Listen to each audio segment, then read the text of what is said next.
এক গ্রামে ভোটের সময়ে ঘটে যাওয়া এক ভীতিকর ঘটনা আছে যা আজও মানুষের মুখে মুখে শোনা যায়।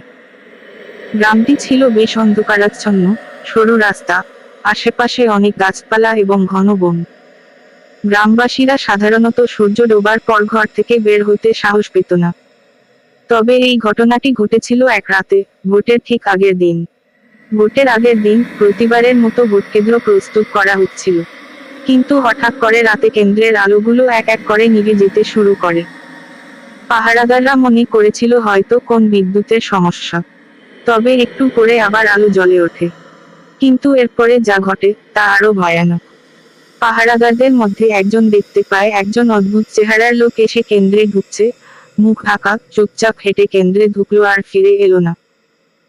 ভয় পেয়ে পাহারাদারদের কেউ একজন ভিতরে ঢোকার চেষ্টা করলে দেখে যে সেখানে আর কাউকে খুঁজে পাওয়া যাচ্ছে না, শুধু শুনতে পাচ্ছে শোষো বাতাসের আওয়াজ এবং দূর থেকে কারো হালকা হাসির শব্দ। পরদিন ভোরবেলায় যখন মানুষজন কেন্দ্রে আসতে শুরু করে, তখন সবাই দেখে কেন্দ্রে মেঝেতে বড় করে লাল রঙে লেখা রয়েছে, এবার তোমাদের ভোট কেউ দিতে আসবে না। আর কেন্দ্রে যেখানে ব্যালট বাক্স রাখা ছিল, সেখানে শুধু পুরনো কিছু পাতা আর মরা পাখির পালক পড়েছিল। গ্রামের মানুষ ভয়ে ভয়ে সেই দিন ভোট দিল, কিন্তু পুরো ঘটনাটি নিয়ে কৌতূহল থেকে গেল।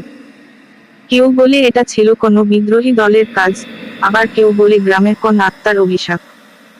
তবে সত্যি যাই হোক, এই গল্পটি আজও গ্রামের মানুষের মনে ভয়ের আবেশ তৈরি করে রাখে।